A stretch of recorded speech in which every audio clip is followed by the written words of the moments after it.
and welcome to another episode of Muscle News Weekly with me, IFBB Pro, Rosie Rascal Hart, and Giles Thomas. Hello. Rosie. Hi. Where have you been? I've been off on my adventures again, as I do. I like to spread myself about, make sure all the corners of the world get to sample and experience some Rascal. So where were you then? I was in Bulgaria in a place called Sofia, and it's absolutely beautiful. Really, really nice place. I would definitely recommend a visit to Bulgaria. But I was over there with touring the Wonder Woman dance piece. If anyone doesn't know what that is, I've been doing that since 2016, and it's a contemporary dance piece about strong women. And we're getting more and more requests from different countries to go and perform. So we went to Bulgaria and did this show for an arts festival. And it was amazing. And you were on national TV, weren't you? Yeah, we were on Bulgarian. Don't forget that. Yeah, I was on. They interviewed us on Bulgarian national TV, and it was so funny because they had to have a translator. And I kind of thought, oh, what they'll do is the presenter will ask the question in Bulgarian, and then the translator will translate it to me, and then I'll answer, and so on. But it wasn't like that at all. It was the presenter would be speaking in Bulgarian, and at the same time, the translator was speaking in English. Oh, no. I did watch it, so I do know this. But. And it was so funny because Melanie, the choreographer of the piece, you can see like the terror in her eyes when it goes live, and then they start doing it in this way that we hadn't been told about before. So Mel's kind of like looking intensely, like not at the presenter, but over at the translator to try and see what she's saying. When I saw the pictures, I thought she was the translator. She looked totally different. She just looked really miserable. Yeah, because she was terrified because we're on live TV and it's like, shit, what's the question? What's the question? Should we go to? I've got some screenshots from this news piece, so let's just go to that now and watch out for Mel's face. Yeah, watch her face. Check it out.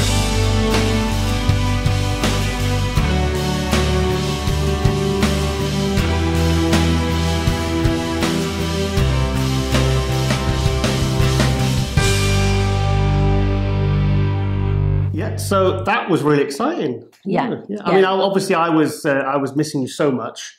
I was consoling myself every night with red wine, Star Wars, dark chocolate. Yeah. I mean, it was pretty tough. Oh my God, and my diet was horrific in Bulgaria. It was so bad because I didn't actually have time to go shopping. Normally when I go away, get to the supermarket, get all my food, cook it. But we didn't have time at all. So I was just I wasn't really eating, to be honest. And then on the night time, it was like, cocktails, pizza. It's on holiday though. Okay, you're going to ask me how my week went? How was your week, Giles? Fantastic. What did you do? Well, I just told you. Okay. You didn't listen. I did. Red wine, chocolate. I mean, obviously, you know me, I'm in my fortress of solitude. I'm always pretty happy by myself, as I am with you. But, it's a good week because Five Finger Death Punch brought out 2 brand new songs.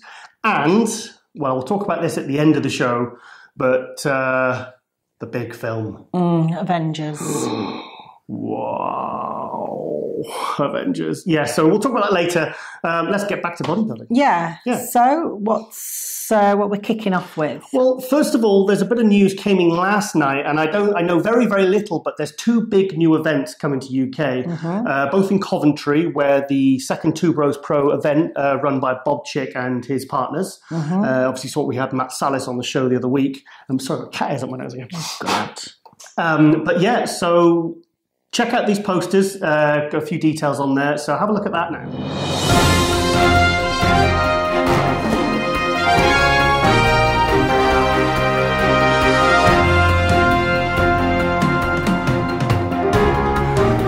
So the Amateur Olympia's coming to the UK. How exciting is that? Awesome. And I've, as you can imagine, as soon as those posters went up, about 15 of my clients all message, Rosie, what do you think of this? Should I?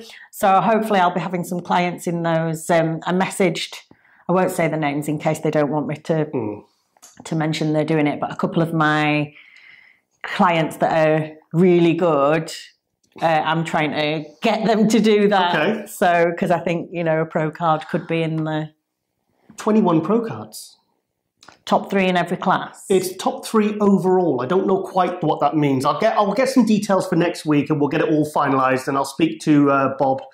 Is it 21 pro cards? 21 pro cards. It's the Amateur Olympia. It's an international event. Don't forget, these aren't just national finals. These are international shows. Is it wrong that I have mixed feelings over this? Not really. Because I feel like slightly, because when I got my pro card, it was when it was really hard to get it in the UK, and it was like such an elite thing. And even though like I wanted it to be easier and for more people to have it, now it is, I'm like, yeah, no. Well, it wasn't that. Do you know what I mean? That's understandable. It's understandable. I'm sure I'll get over it. Yeah, because when you turned pro at the 2015 Amateur Olympia, you had to win not just your class but the overall. Didn't you had to win the overall. I still think that was a higher standard of some of the pro shows you've done. Yeah, it was really a tough one, wasn't it? But I was in the best condition ever.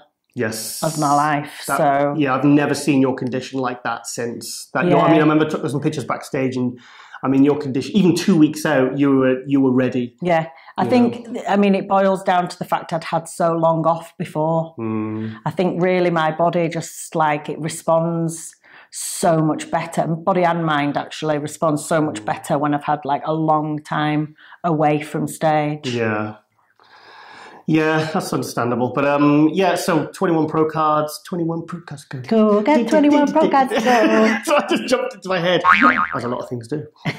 Yeah, so and obviously the British finals is coming, is it 7th and 8th of October? They'll come up on the poster. I'll bring it up on the screen. There's an August one and an October one, isn't there? Yeah, and there's a June one. A Coventry, isn't there? So yeah. Anyway, we're going on a bit now, aren't we? Yes, we are. Okay, let's go to our first athlete update. Now, I'm pretty excited to have this guy on because he's the guy I always use as the example when people who aren't 212 pro competitors who aren't even close to the 212 limit. You know, like the guys like the middleweights, the lightweights who've probably come up and they're maybe 170, 180, 190. These are when those pros say, oh, I can't compete with those guys, they're 20 pounds heavier than me. This is the guy I use as the example of someone that is successfully competing as a 212, and he's nowhere near the 212 limit. He's around 170. I mean, this is, so do you know what I'm talking about? Yeah, because... Damn it! Shaun Clarida. The giant killer. Yeah, so I really like this guy. I've met him a couple of times. I met him with Ron Harris and Steve Blechman at the Olympia last year. He's on my Facebook, and he seems like a really, really nice guy. So anyway, let's go to Shaun Clarida's update now, and then afterwards we'll show you some pretty savage training footage. So check out Shaun now. What's going on, Giles and Rosie? Hope all is well. Just wanted to give you guys a quick update about me and what's been going on as of late. 2018 so far, all I've been doing is pretty much just training, relaxing, eating, and letting my body heal up from a long season last year. You saw me do 5 shows last year. I took second in New York. Then I got my second pro win in Dallas. Then shortly after that, I was in Vegas for the Olympia where I placed 9th. Then I flew over to Kuwait where I placed 3rd behind Askanani and Jose Raymond. And then I flew back home and then right back out to the Europa in Phoenix where I placed 2nd. So again, a very busy year last year. I did regret not doing your Arnold this past year, but again, having a long season last year, my body needed a little bit of a break. The plan last year was to try to get an early qualification in 2018, and that's the reason why we did the Phoenix Europa show. Unfortunately, things didn't go as planned. I placed 2nd there. So pretty much my coach, Matt Jansen, and I do have a plan set to compete this year prior to the Olympia in September. Not exactly sure where we'll be landing, but we definitely are planning to do a show before the Olympia and hopefully get a win and get back to Olympia with momentum. Again, thank you guys so much for this update and look forward to seeing you guys soon. Take care.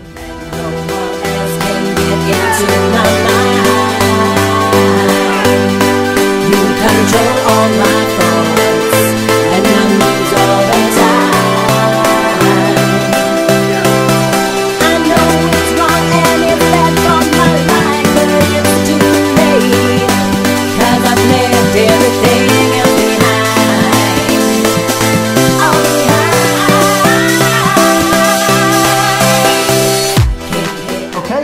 Shaun Clarida, the giant killer. What do you think? Yeah, I think it's super important to kind of plan well in advance when you're going to need to rest, and which shows like it's tricky because when you wait for a late qualifier like he's doing towards the Olympia, you have got that little stress like, oh, it's my one chance. But like you with Tampa last year. Exactly, but if your body needs to rest, it needs to rest. And like he could have done the Arnolds earlier in the year and still not really brought a look that he would have been happy with. And then he could have struggled for the rest of the year then. So... Yeah. It'd be nice to see what he looks like with that rest and the good training that he's been doing. Well, I was at the Olympia and he took 9th place. And to be honest, I thought he was one of the guys that was going to knock on the top 6 this year. Yeah. I think they only bring the top 5 out of the Olympia in the 212. And I thought he was one of the guys, along with Milan Sadek, Derek Lunsford, one of these new kind of faces, the new up-and-comers. Things with Shaun, he improves every single show. I mean, he always puts all his progress pictures on Facebook, and, you know, he gets bigger and bigger and better and more developed, and he's kept that small waist. Yeah. And, he took 9th place, and I was surprised because I think he's a real top 6 potential, because he's got really lovely, he's like a little flex wheeler, you know, and he's got fantastic arms, some great muscle bellies, brilliant body parts. Is he quite young? He looks quite young. Yeah, I'm not sure of his age actually. I don't know. He's been around, but he's been competing. I think he turned pro as maybe a bantamweight. This was I'm sure it was the 2009. I'll have to check. But and it's funny because he went to Q8. And he got sick. I think he got either food poisoning or it was something like food poisoning or something. And he ended up like vomiting. And he looked absolutely sensational. Oh, I think I remember you telling me about that. Yeah, he looked absolutely sensational. I've heard that a couple of times. People have ended up with like sickness and diarrhea, and then they've come in the best condition of their life. I mean, he was like as dry as a bone. It was incredible. I mean, the condition in his legs, you know, I was like, and he said he felt like death up on stage. He felt awful. He did. But, yeah, and he won the same show that you did, the Dallas. Oh, okay. Yeah, he won the Dallas last year, 2017. So I was really happy to hear from him, because he's one of these guys. I like to give the publicity to these kind of up and comers, the keen. You know, he's picked up a couple of really good sponsors, he's got a couple of contracts, and it just seems like, and he's kind of. Like I said, he's a real beacon for the guys that aren't, you know, it's like when Ricardo did his pro debut, and I think his coach felt he was insecure about him being around 200 pounds. Yeah. And I think they tried to feed him up, and it ruined, he messed up his pro debut. People can be so obsessed with weight, and it's like, yeah, but do you look better? What weight do you look better at? It's whatever weight you look your best at. Yeah, it's like when I won my pro card, I went down to 49 kg, and it was one of my best looks because my condition was so tight. But it's funny, we're backstage and no one batted an eyelid at you until you started posing. That's the same every time for me, isn't it? Yeah. So. But I mean, there's a guy who's like in his 170s. He's winning pro shows. I mean, he beat, I think he beat Charles Dixon at that show, and another guy, I can't remember the name, but, you know, big, thick 212s. He's winning shows in good quality lines. He's been second in the New York Pro. And that's where you get, you know, that's probably the 3rd or 4th biggest pro show. Yeah. You know, the one that they always want to, you know, Steve Weinberger's show, they know there's a lot of prestige. A lot of the big names go there, don't they? Yeah, absolutely. Yeah, so... really excited to have Shaun on the show, and I hope he keeps us updated, because I've got his number now, so I'm going to be hassling him anyway. Yeah. Cool. So yeah, thanks Shaun, thanks for sending us that, mate, and keep us updated, buddy, because we want to promote you. So yeah. Anyway, awesome. Would you like to go on to the next athlete update? Yes. This is the chap that we saw in, was it San Marino? San Marino. Yeah. Oh my God, this was like some of the best condition I've ever seen in my life. And I remember on the forums, because people were just looking at pictures, and a few people were kind of, because he'd only just turned pro, hadn't he? The same day. He turned pro the same day, and then he was in the first call out. He won the Amateur Olympia at the San Marino, because they have a big amateur show and then they have the pro show. Yeah. And obviously that means he can then compete with the pros a couple of hours later. Yeah. So he won the heavyweights, I believe. It wasn't even the super heavyweights. He's under 100 kilo. Yeah. So he won the heavyweights, and he won, and then he was, like you said, he's in the first call out. Let's go to Tim. Should we go to... Go for it. Okay, let's go to Tim's update now, which he's kindly sent to us. Hey, what's up, guys? My name is Tim Budesheim. I'm 27 years old and I am a German bodybuilder. Yeah, I'm 2 times world champion in junior class and won 2 times the Arnold Classics Europe in Spain. And last year was my biggest goal. I won the Amateur Olympia in San Marino. And after my overall win in San Marino at the Amateur Olympia, I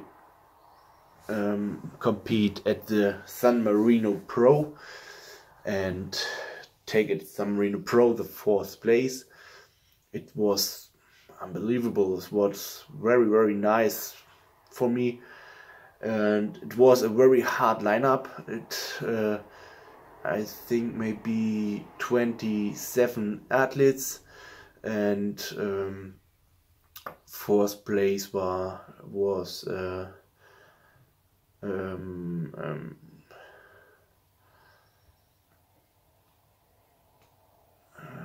Cedric McMillan, sorry. 2nd place, Hardy Chopin. 3rd place was Brandon Curry, and 4th place was me.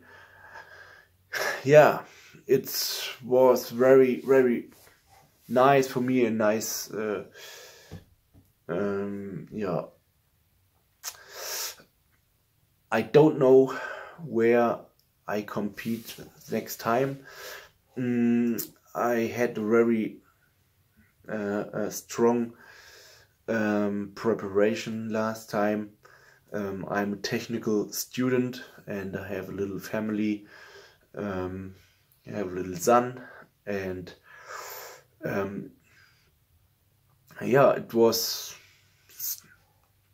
too hard last preparation. At the moment I do a little bit recovery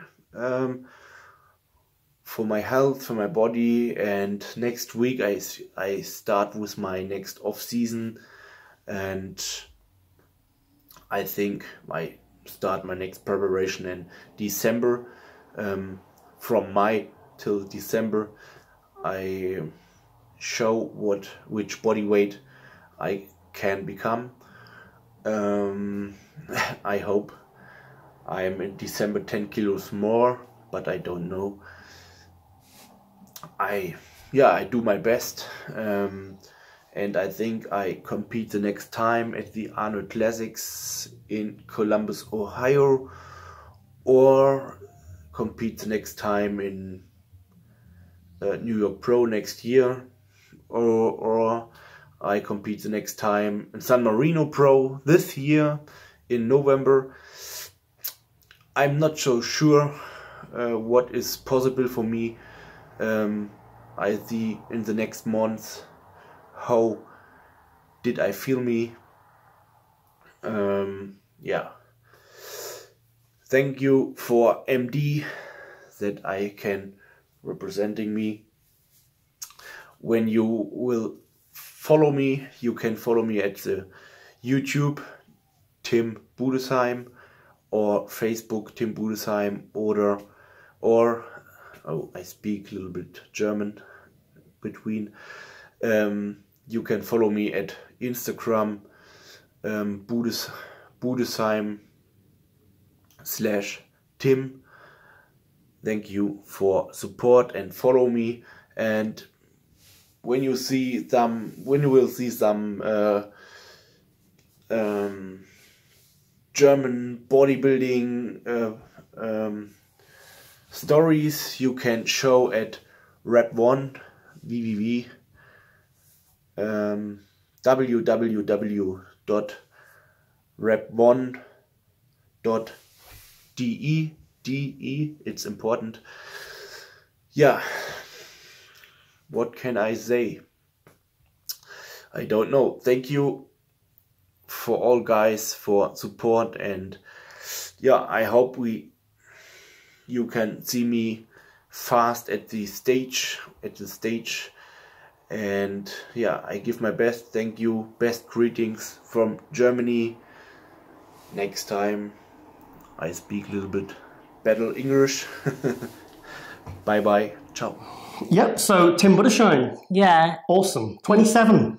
Yeah, what I was going to say before was on the forums, there was quite a few people saying, what is in first call out, fourth place? And it was like, I think some people thought that it was like politics to try and put one of the new pros up in the first, to sort of say, look what you can achieve if you... Oh, right, I see what you mean. Do you know? Yeah. But when you saw him in the flesh, the condition was like you couldn't have not had him in the first call out. It was insane. His conditioning was, a lot of people at the show said it was like Dorian. Yeah. Granite, grainy, hard, detailed. I mean, he did that one where he brings his arms back and like the fan on his lower lats and his hamstrings, glutes, I mean, he was dry as a bone. Yeah, it was really, really impressive to see in the flesh.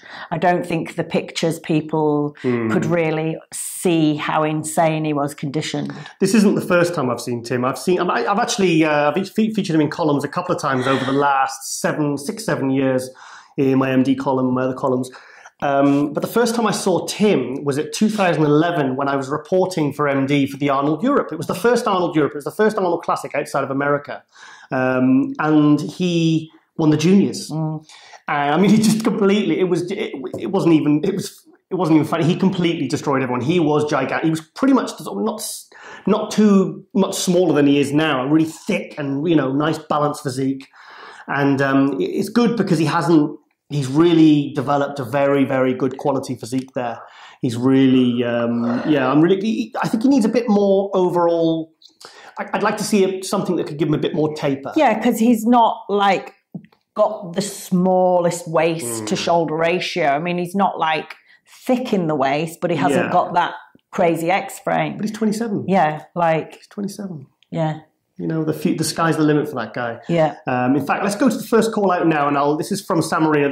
Me and Rosie filmed this. So yeah, let's have a look at that and see what we think.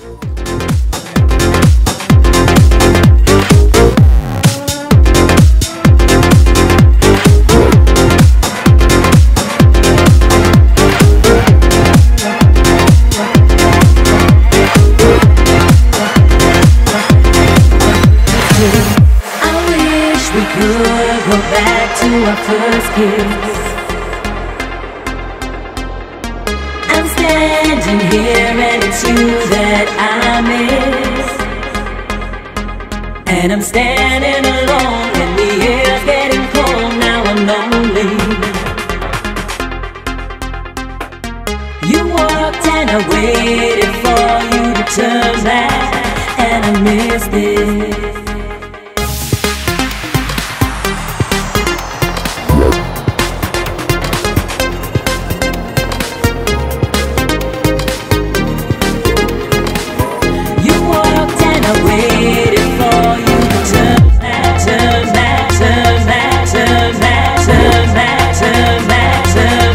Turn back.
Yeah, so first call out at San Marino. He beat Issa Obeid. And like he said in his update, that was 27 athletes in that show.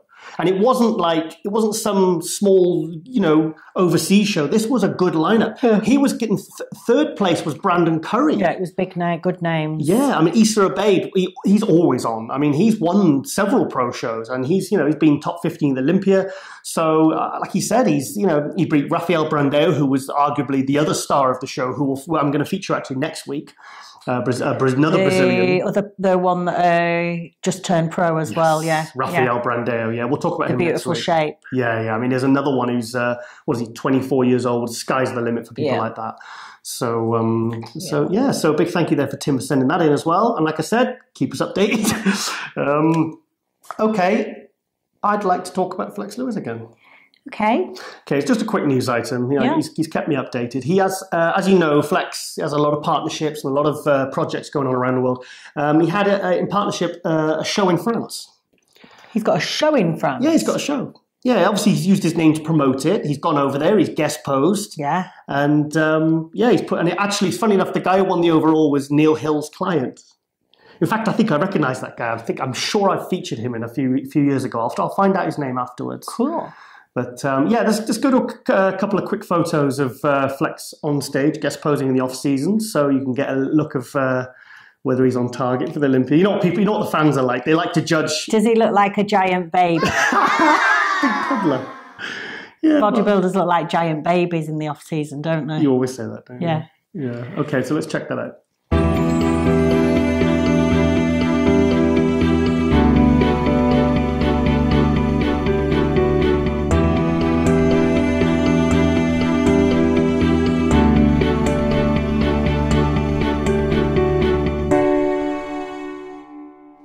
Yeah, so Flex nice. Expanding his portfolio. Yeah, he does quite a lot of different stuff, and I was looking on his wife's Instagram as well. She does something with like baby products and stuff, doesn't she? Those two are proper entrepreneurs. I can't remember. There was like quite a few different things, but it was for like pregnant. Or new mothers and stuff, so that was quite interesting. I was having a little bit of a nosy. It's like Flex has always said, in this industry, you've got to hustle if you want to make a success. It's not. I've said this before on the show before. It's not just about winning shows. It's about putting yourself out there, creating opportunity, and making things happen. Don't wait for the phone to ring. Sorry, I don't know why I yawn all the time. I just do. You got me going now. It's because I just need more oxygen, I think. Do you know what you need? What? You need a video of Flex Lewis walking up a hill. Do I? Yeah, you do. Will that stop me yawning? It'll certainly entertain the viewers. Check it out. So here it is. We begin the hike. We start from here and we go all the way up to the very top. I don't know. What have I signed up for you? I'm not going to complain the whole time. I don't know what I've signed up for, but if Phil Heath done this, I'm going to be doing it. Oh yeah, so do you like what you said at the end? Yeah, following in Phil Heath's footsteps. Is this the new training then? Yeah, altitude training. Yeah. Do you think he got very far, or do you think he just recorded that and thought, yeah, I'll put that on Instagram now? Switched it off, sat down and had a sandwich. Yeah, so anyway, yeah, that's cool. Okay, Rosie, you want to talk about some NLP? Yeah, because if people don't know, I did the NLP course, Neuro Linguistic Programming, a few months ago, and it's something I'm super interested in, just like the power of the mind and the way that you can use it to kind of change your state of mind, and it can help you to excel in certain things or give you kind of strength when you need it. But I had like a little message from one of my close friends who's going through like a bit of a personal crisis. And one of the things she messaged me with as we were going back and forth, she said, I just don't have the strength to get through it. And I think it's funny, like a lot of people feel like in the middle of a situation, it just feels like you have no control over it. And because you're in not like you're in a limiting state of mind, it's you're not in the right state of mind to deal with it. You mean like a self-fulfilling prophecy? You mean where you kind of say, you know, whether you say you can or you can't, they say you're right. And basically just because if you're just focusing on what's going on, you could be in a limiting state of mind. So you're probably not going to be able to deal with the situation. Right. So when she messaged me that, I sent her, I'm like probably one of the most annoying friends ever. I send like a big task for them to do. And, but anyway, list. Yeah, big but list like that. I'm like one of those people that just wants to save the world. So yeah, but Super Rascal. So I thought I would go through the little techniques that I sent to her to try, because you could use it with any conflict that you've got. So basically the feeling that she had was that she didn't feel strong enough. So I wanted to take her back to a time where she did feel strong. Okay. So you have to kind of channel into a time when you did feel strong and get into that state of mind. So if you were to just sort of sit quietly, close your eyes, and just shut out any of the sort of limiting things that are going on in your mind, and think back to a time in your life when you felt strong, powerful. To try and tap into. Exactly. Right, okay. So, for example, it might have been like when you graduated from university, when you did, you know, like say if I've done a bodybuilding show and won, and it's like you just feel empowered.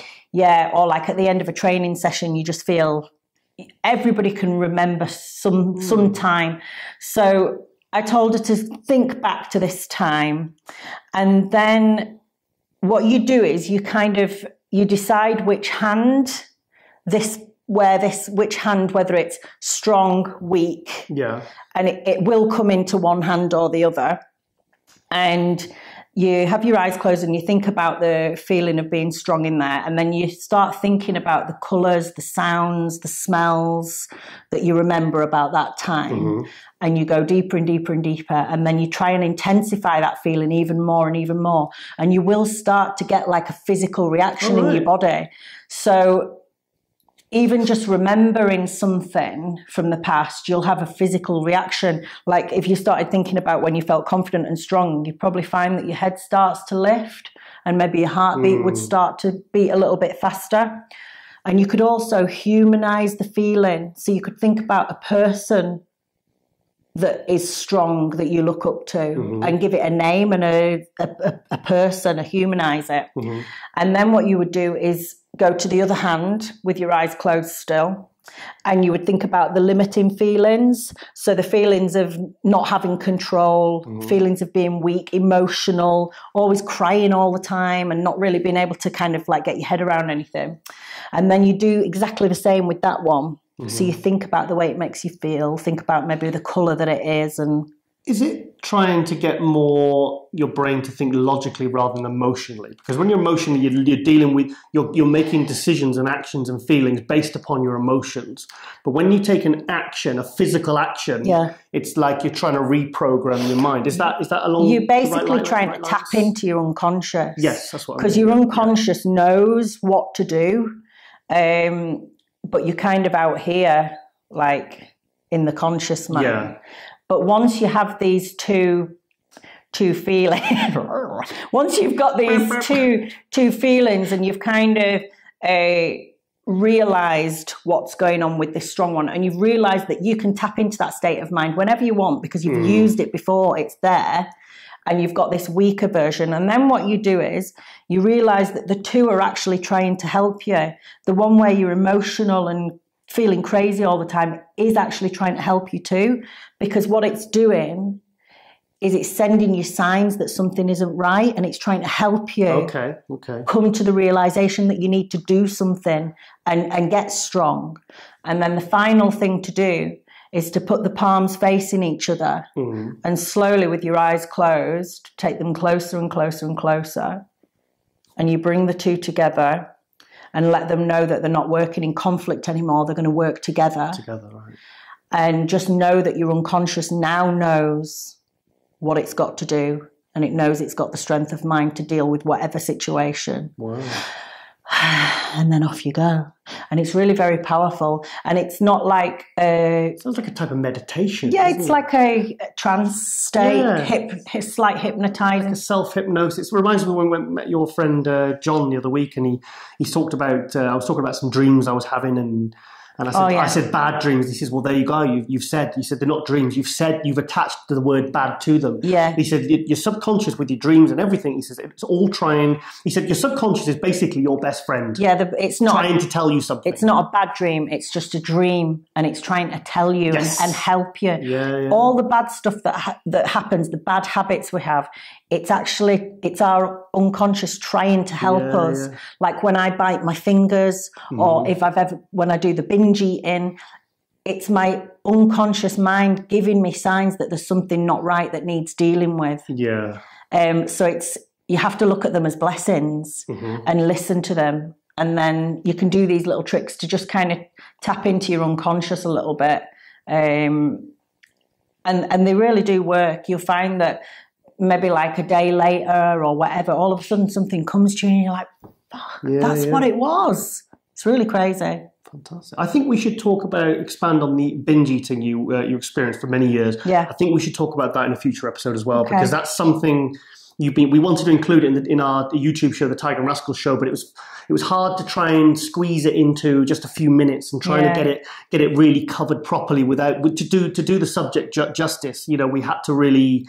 So maybe we can go into a bit more detail maybe next week. Yeah, because I have like some really good techniques to help with that. And it's huge in the fitness industry, eating disorders and binge eating and all these kinds of things. And it's a huge thing. It's like you said, bodybuilding actually probably gave you the binge eating. Yeah, it did do. With the cheat days, it's like, I didn't have any problems with food until crazy, isn't it? Until I started bodybuilding. Bodybuilding should be healthy for your mind. It should give you confidence and control and sort of power over certain elements of your life. That's why I like to promote health and like healthy mind and body so much, because so important. Yeah, because it can be really, really like people can get so lost in the fitness industry, and they come into it with the hope that their life's going to be improved and they're going to be healthier, and it's like, I think it's always good, like every few weeks, every few months, to really like ask yourself the question, am I achieving actually what I set out to do? And that's to be a better version of myself. Because I think sometimes you'd get to the point where you'd think, I'm not a better version of myself. Yeah. I'm messed up in the head. I've got body dysmorphia. Yeah, I've had that. I'm binge eating. I think between the two of us in our life, I think we've had a lot of, I've had body confidence issues, I've had self-esteem issues, I've had all sorts of things, which we'll cover in future episodes. But I think it's so important because I want everyone in the industry to kind of be glad that they came into not do it for 2 years to an extreme and then go, I hate this. It was a bad part of my life. I want people to, to be like, I'll never compete again, but it was a hugely rewarding part of my life. Yeah. When I did my first contest, it gave me an almost naive level of self-belief that I could do anything, because I thought, well, if I can do that, someone with hopeless genetics, and I won my first show and I looked good, and I shocked a lot of people, and it gave me like a real kind of, what's next? Yeah. So, but this is also the thing. It can be used in such a positive way like that, where you realize all this skill set that you have and then you apply it to other areas in your life. Yeah. Or you can also get people that do bodybuilding and they get so much confidence out of it, but then when they stop competing, they have no identity and they have no confidence. And a lot of, how many bodybuilders do you see that compete way past their prime and really to the point where it's not even... Because they're scared about what they have without it, or losing relevance. Yeah. How could you be, what makes you relevant by standing on a stage? Yeah. That's why it's important, why I've always found it important to have such a variety of things that I have passion for, and never to have stopped my dancing, always to kind of do my singing and recording, because it's like I've never wanted to be Rosie the bodybuilder, and that is it. I've always said there's more to you than just a contest winning physique. Yeah. I think it makes up maybe 10% of who you are. So, okay, well, there's a bit of a hero theme. Yes. Sorry, thanks for that, Rosie. That is interesting. Okay. I can see all these things you've implemented in your life in the last year or two. I've seen the positive effect. So any reservations I might have or preconceived notions I might have had about those subjects, those things that you've kind of implemented in your life, to be honest, I can't argue with them because I've seen how much of an improvement it's made to you as an athlete, as a person, to your happiness, to your, to your life. So yeah, thanks for that. I really appreciate you bringing that up. And I think we should expand on these types of subjects a lot more in future episodes. So anyway, like I said, there is a bit of a hero theme to this latest episode. Yes. So who's one of my biggest heroes in this industry? Ronnie Coleman. Thanks, David. I know that because of the media and so on. I'll give you a clue. They're not always bodybuilders. Yeah, because of your background of writing and everything, I know you look up to Peter McGough a lot. Bingo. And you also have the same terrible sense of humour. Yes, dear. Also, in the intro, I forgot to mention a bit of local news. Okay. Let's go to that now.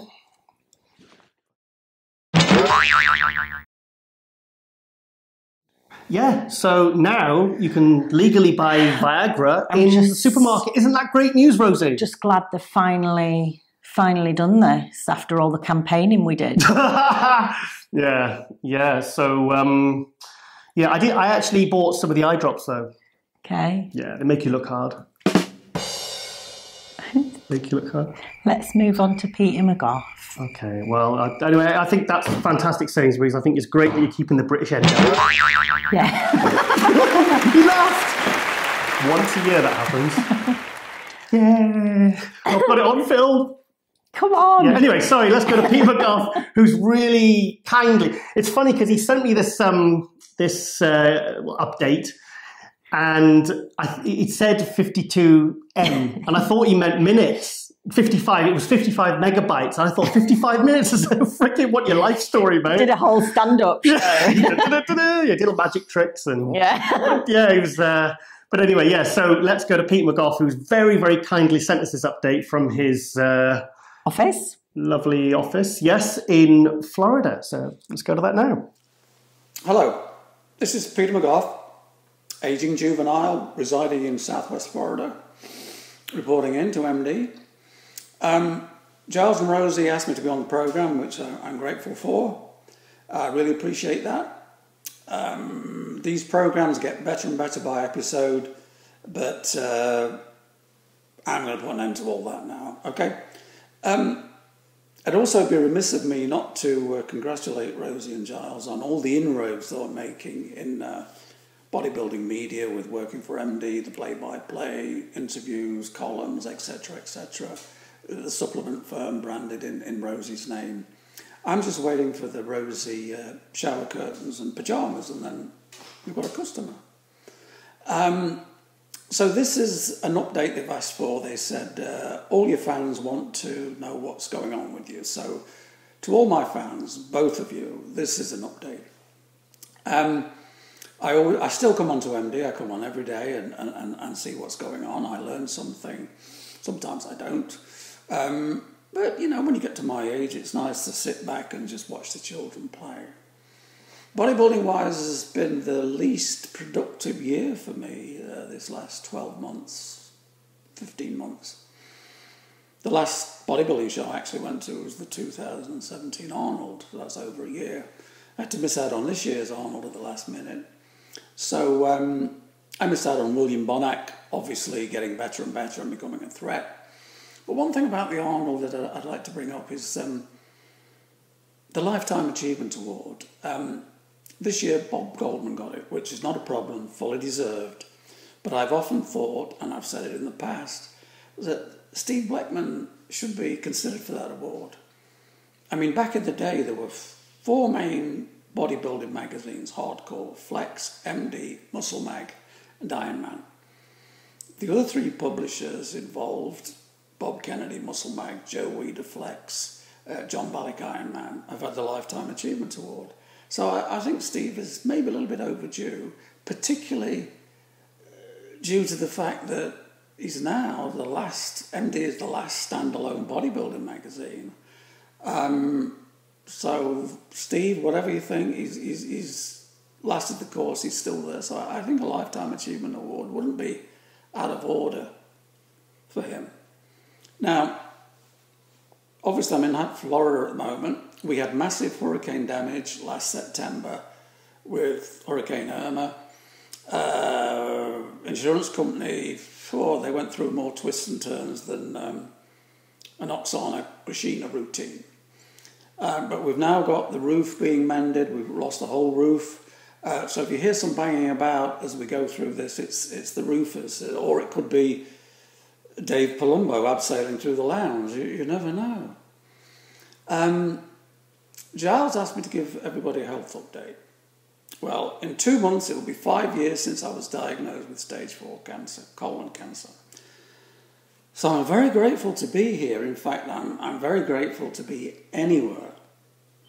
As I look back, I left it too long to have a colonoscopy. I didn't take care of my health. I was 64 before I had it. I would urge everybody to have a colonoscopy by the age of 50. And if there is cancer in your family, 40 years of age, have it done then.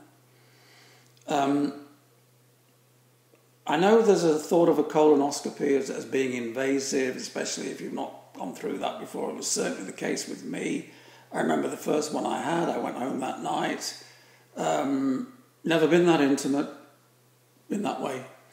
And I sat by the phone waiting for the doctor to maybe call, invite me out for a glass of wine, maybe send some roses round, but it never happened, so I just put it to one side.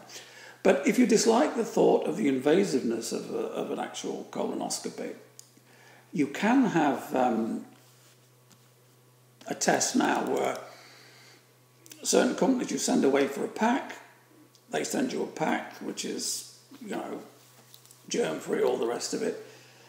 You deposit a stool in it, not the one you made at carpentry class in school, but, a stool from where, and they'll give you a result. It's not definitive, but it'll give you an idea whether it's a problem or not a problem. Cancer is an absolute bastard. I'm one of millions, hundreds of millions probably, dealing with it. And I see so many cases, so much worse than me. I've seen people go. I've been looked after very well here at the Florida Cancer Specialists. Let me tell you something.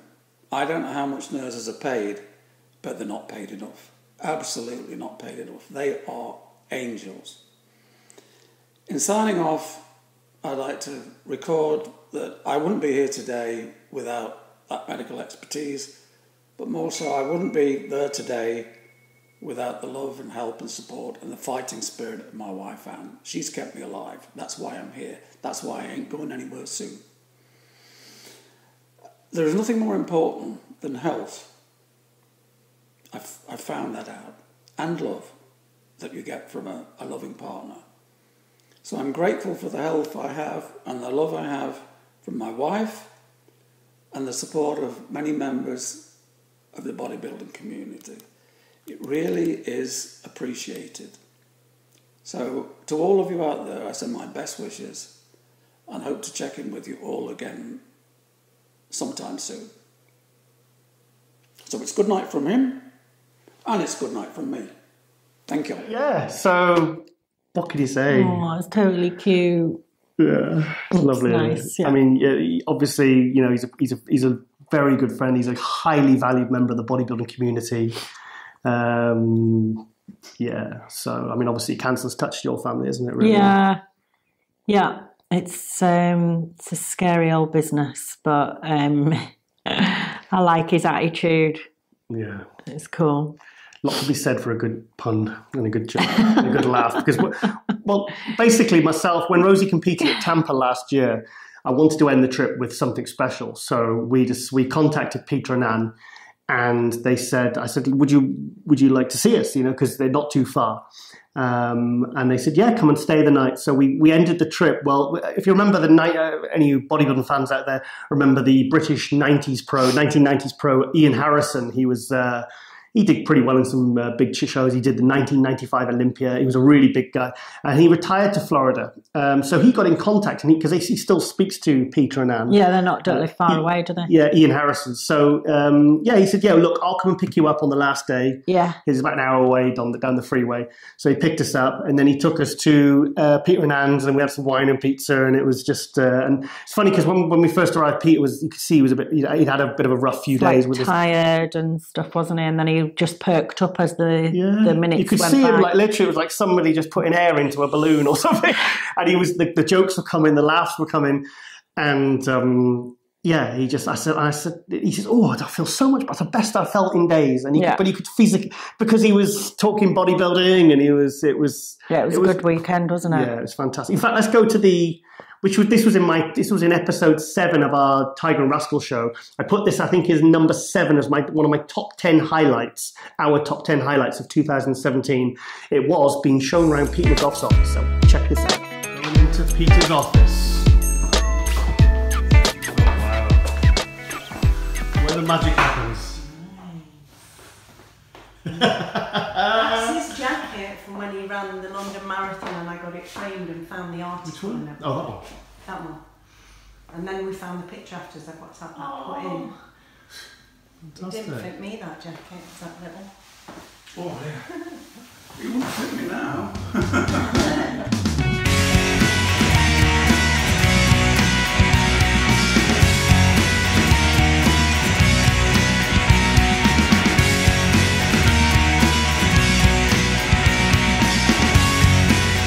Yeah, so that was a bit of being shown where all the magic happens. Yeah. She saw his, do you see it? We can really see it on the video. Yeah, I saw he was doing like running and stuff, wasn't he? Like when he was younger. He did like... Yeah. Yeah, there was... 1981 London Marathon, I think it was. Because he says in the video, he says, I couldn't do it now. 26-mile run. But yeah. And, they had some really cool stories. Yeah. I like the story about when they took, him and his friend took his wife, Anne, when they were much younger, and the other girlfriend to like one of the bars or like places they used to hang out. And Anne was like horrified where he'd taken her. Where have you brought me? Yeah. See, I first became a huge fan of Peter's because I started following the sport in 1990. I was 14, 15 years old. And at the time, Peter was in the UK, so before he became editor of Flex and moved to America and, living the American dream. He was the editor and the writer of, it was a newspaper. It was a monthly newspaper called Pumping Press. Now, this is the only publication that I've actually read every single word of, and it had Peter's humour. It had all, and it was they would time, because producing newspaper, you can produce them fast. They would have like the Olympia reports out a week later. Now, this was obviously years before the internet, and this was huge. So obviously, he used to send these copies everywhere, all around the world, and he sent one to Woodland Hills in California. Yeah. Of course, Joe Weider picked up a copy, looked at it and says, I want to get this guy over. So can you imagine waiting a week now to find out the results of one of the shows? People are screaming if they're waiting more than 2 seconds, you know? So, but yeah, this was back in those days. And, obviously as a writer, reporter, all the things I've done, really I'm kind of in the shadow of people like Peter McGough because, there is a pun there actually, because I think he gave Dorian his nickname, The Shadow. Oh, did he? Yeah, The Shadow. Yeah, so... But just a huge success story. He's still fighting strong. I just love the guy. I love him and Anne. They're just such lovely people. And it was, in fact, I think they were looking at maybe moving back to the UK a couple of years ago. But the thing is, the medical care out there is so good. Yeah. And like you said in the video, he gets such good medical care with his cancer. Which means he's probably why he's still with us. Yeah. So, and also I was very excited. Remember how excited I was when he told us he had alligators in his backyard? Yeah, because I went off looking because he had tree frogs, because in the hurricane it blew off that screen thing on the back of their pool. Yeah. Now that keeps out the bugs. Keeps out the alligators. Yeah, it keeps out the bugs. It keeps out the frogs and all the lizards, but it also keeps out the alligators. Yeah. You know. In fact, here's a bit of animal trivia. Do you know how you tell the difference between an alligator and a crocodile? Nope. Well, one you see later, and the other one you see in a while. Oh God. Next. Moving on. Okay. Well, yeah. So anyway, big thank you to Peter there. Thanks, Peter. We love you, buddy, and we love you, Andy. Just lovely people, and hope to see him at the shows. I'd love to see him at the Olympia this year because obviously we'll be there. Hopefully, reporting for MD, doing what we do, what we love doing. Annoying people and talking to the pros. So anyway, yes. Okay. Well, hang on. You just talk amongst yourself. I'm just going to get something there. Okay. What's going on? You've got to guess what section it is next. Okay. What's next? Dickheads. The dickhead part. Dickhead part. No, that's next. That's later on. Obviously, this is AJ. Oh, okay, AJ. This is the last clip I've got of when he was when we saw him at the Two Bros Pro in London. Okay. This is where he asked Bob Chick, a very special. Where he asked Bob's chick. Bob's chick, a very special question. Michael Hearn natural? Yes or no? Natural what? Is he on steroids or not? Don't worry. On them? Is Michael Hearn taking steroids? Is Michael Hearn taking steroids? No, he's not. Taking them where? Okay, we won't go into that. I like Mike though. I really like Mike. Epic hair. Oh, he's got great everything. What about swag? Dogs. He's got dogs. He's got everything. Oh, Have you seen Michael Hearn's got them dogs on the airplane? When he gets first class. That's Striker. Striker the dog. Mike is the little boy.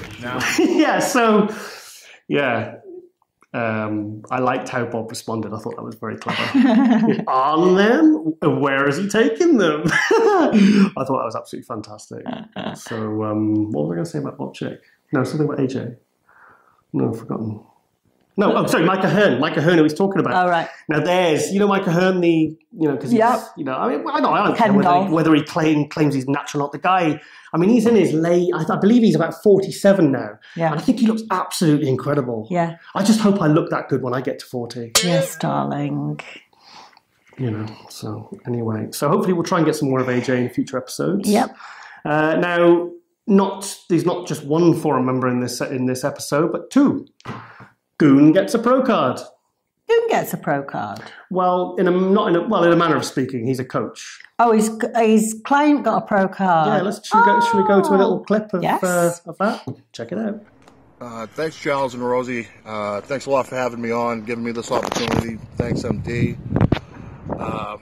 Pretty much launching my prep business, and I'm super excited. My last two contests, I've turned 2 girls naturally pro. My last client, Drew Duffy, who I'm super excited about, her second show came in, won both her classes, took the overall, won a pro card. Plan on taking her about a year off for her, putting on some muscle slowly, naturally, have her make her natty pro debut, and time it out so it's near an NPC show so she can test the waters. Anybody wants to contact me, check out my IG at Goongriff. It's Beast Coast Fitness. And thanks a lot, guys. I'll be seeing you. Yeah, so... Nice. Whose was that big thumb that kept on coming across the screen? Well, that's the expert cameraman known as Ron Harris, because he actually does a bit of moonlighting as a cameraman. Right. He filmed the Kamal one where he's talking about eating the camel. Yes. So, yeah, and you can see his thumb. But it all adds to the charm, I find. So, that's brilliant. So Chris Griffin, obviously, it's funny because I consider Chris to be Goon. I consider him to be a really good friend, but I've never met him. Yeah. Cyber friends. We just text each other. And like a robot. The thing is, he texts me in the morning, and it's in America. He must still be doing security work or something, because he must be like 3 o'clock in the morning. Either that or he's a vampire or something. That makes more sense. A vampire. He does look like he can make a good vampire, actually. So obviously he's, prepping a lot of people, prepping women. He feels very supportive of the way... He's all about the health as well, isn't he? Yeah. He's... Yeah, he loves you. Who doesn't? So it's nice. It's nice to get people involved. Obviously, Goonies. He's got his own show with Iron Mag Labs, I believe, which they put him on MD. So it's nice to be updated. And he's good. He's getting some success now with his clients, and keep an eye on. I saw the picture of his bikini girl. So it's good. It's really good. Okay, Rosie. Well, this is your section. Yes, we have got a little clip of a posing seminar one of our British IFBB Pro bikini girls took, Tanya Barrett, otherwise known as, is it Honey and Milk? Milk and Honey? It's Honey and Milk. Milk and Honey. It's her Instagram. I'll bring it up on the screen anyway. So super gorgeous bikini girl. She's got such a beautiful shape. And she was holding a posing seminar, one of the free seminars that a few of us pros are doing for the Two Bros Pro events. We're doing them all over the UK. I'll be doing one in May. And then in June, I'll be doing one in Leeds. We mentioned it last week, just giving the athletes every good chance that they need to present something that's worthy of getting a pro card, and that comes down to the posing. And it's free. You're not getting paid for that, are you? Yeah, no, it's free. Voluntary. It's all about making a contribution, because what Bob Chick, they're paying a lot of money for these venues. They're putting a lot of this is 4 shows they've got planned. They had the one in London, the Royal London Pro that you got second at. Yeah. We've got the one in Coventry in June. Got the British finals. They've got the Amateur Olympia. So they're really putting. It's important that all the pros work together to try and support this. Yeah. And obviously you're making your contribution by doing these free posing seminars, which is fantastic. And it's nice to be a part of something that is at its infancy. It's at its its initial stages. So super cool. So we've got a little clip from one of Tanya's posing seminars, so we can have a little look what she's been up to.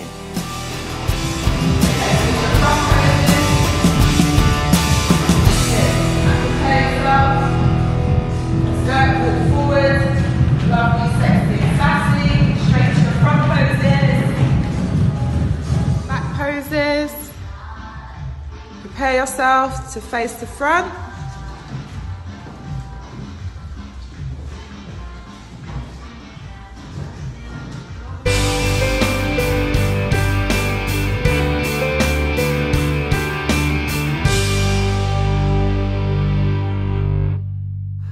So thank you, Tanya. It's nice. I said on the group chat, I said, guys, it's up to you to keep us updated. So any of your posing seminars, send us pictures, send us, don't be afraid, don't be shy. We want to see. Final subject of the day. Avengers. Yay. On Wednesday, I had a 2-hour orgasm. That was when I was in Bulgaria. Yeah. Do you want to see the face I pulled for 2 hours? Yes, please. Well, it's similar to... No, it doesn't matter. Oh. I've actually completely forgotten everything I wanted to say because this film was so overwhelming. And there's no spoilers, so if you haven't seen it, no spoilers. Fine, don't worry, don't stress. Got your back. This film has been building, the whole story arc has been building to this one story, this Infinity War. It's a 2-part. They're bringing the second part out next year. Please try and look interested. You don't want to see it next week in 3D because Silly George got 2D tickets. Right, so I've got to go and watch it with you. You've got to watch it with me, I'm afraid. You will love it. I'm sure I will enjoy it. When we go and watch these things, I do always enjoy them, but it's like I just put a nice little mental block on when you start talking. I wish I could get one of those Men in Black things that erases my memory so I could go and watch it again and just experience it. I mean, Josh Brolin as Thanos was absolutely incredible. The CGI, it was just, this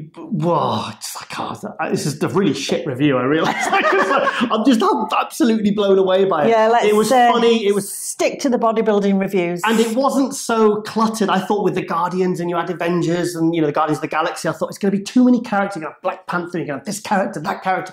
I thought it's going to be cluttered. And it wasn't. Every character had their own screen time. They had their own cool entrance. It was funny, but it was also very dark and quite tragic. Again, no spoilers. But it was, we have a new, what did I say last week about Thanos? You said that he was going to be the goodest baddie ever.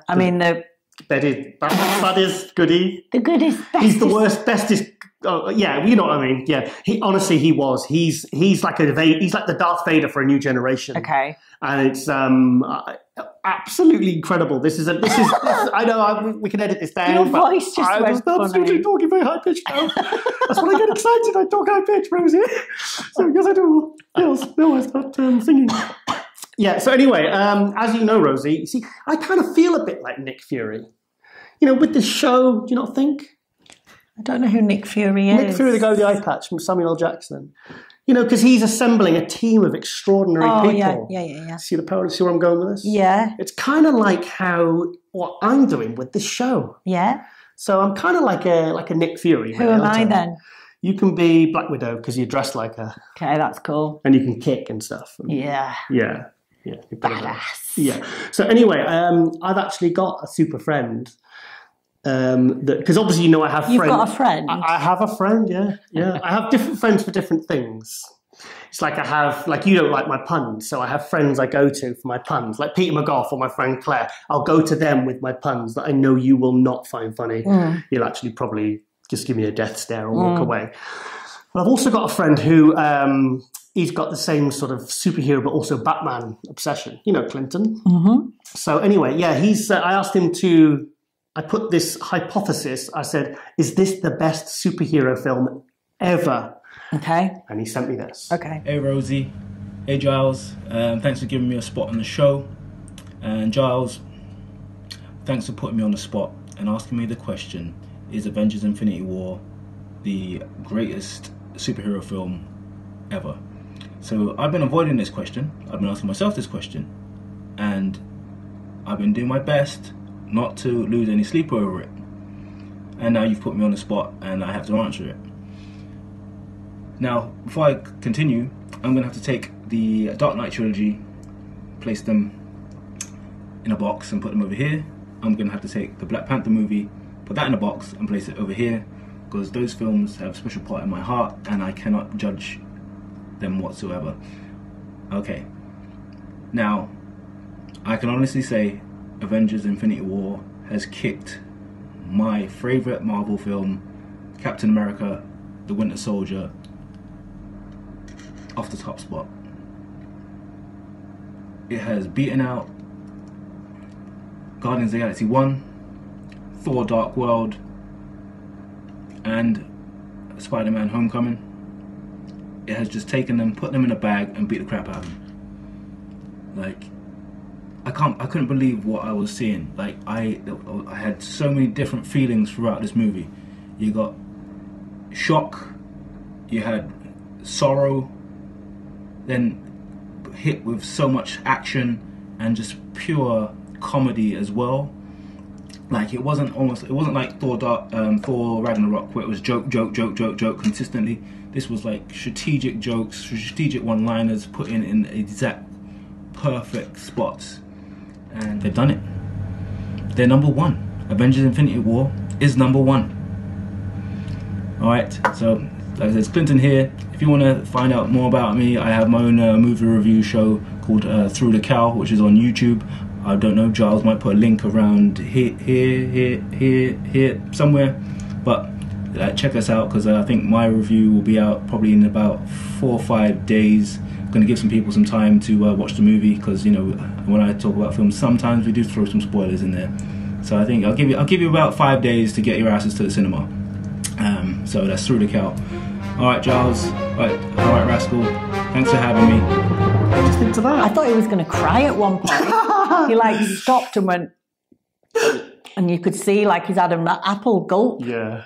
Clinton's my because you know sometimes I wander around the house muttering naked, Batman quotes to myself, or I'm talking as Bane as Batman. Yes. I'm not mental. So Clinton's my go-to guy when I want to really talk Batman. Okay. You know, someone who's going to actually humour me. Because you don't. No. Yeah, he actually goes to a lot of Comic Cons dressed as Blade. Yeah. You know, Blade, I would go Wesley to a Snipes. Comic Con and get dressed up, though. Who would you go as? I like Catwoman. Yeah, I can see you as Catwoman. Yep. You're a bit short for Catwoman. Doesn't matter when I put my 6-inch heels on. Does it? My old stripper shoes. Yes. Okay, well, actually, not only have I got one guest, but I've actually managed to get in touch with one of the actual stars of the film. Don't look at me like that. Right. Okay, this is serious. This is big news for Muscle News Weekly. This is huge. Okay. So I've managed to get one of the stars of the show. Do you want to see it? Yes, please. Okay, let's go to that now.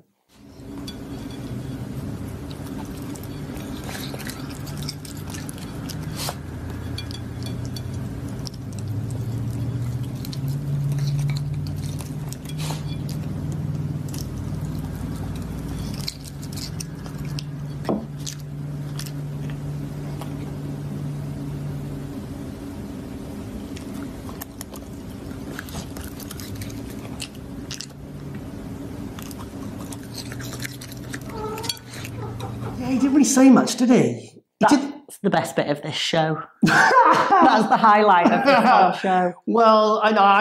You think it's with these Hollywood superstars. You know, they are a bit up themselves, aren't they? And I thought, come on, at least give me something. And he just sat there eating. Well, I think that brings us to the end of episode 8.